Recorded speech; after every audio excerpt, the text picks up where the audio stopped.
Good morning. Good morning. Thank you for this opportunity to speak to you about Stewardship program here at Nativity.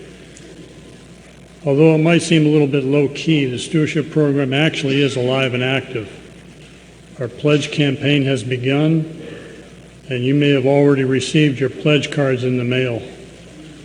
We will have an additional temple talk next Sunday, and then on November 19th, which is our Commitment Sunday, we will, for those who wish to participate, be given an opportunity to bring forth to the altar their pledges for next year.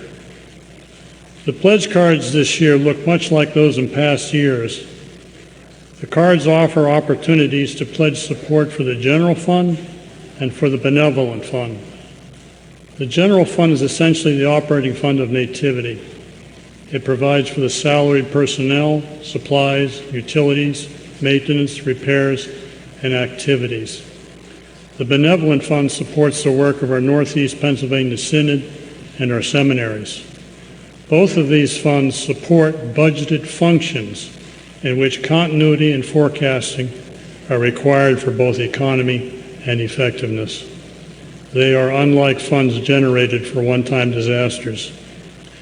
Knowing how much support is pledged benefits the management of these funds and is the reason why we ask everyone to consider making a pledge. You might have noticed that our pledge drive now starts later than in past years. This change is made to better align pledging with church budgeting and to take advantage of the better attendance we have normally during the fall. I cannot overstate the importance of supporting these funds. Everything that each of us enjoys about worshiping here at Nativity is a result of your continuing support.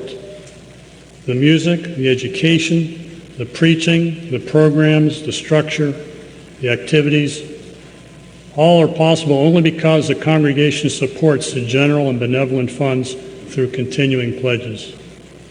We are all witnesses to what can be done in the name of God through the support of thankful givers.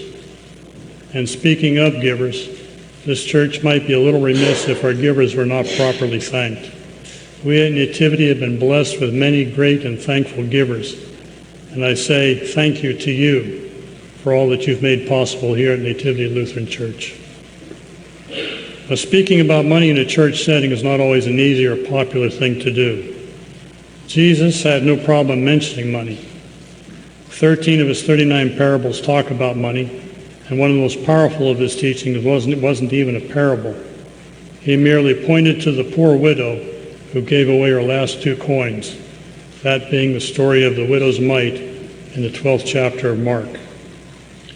Jesus talked about money a great deal, but not because the world needed it, but because the giving of one's resources is a measure of one's spiritual health.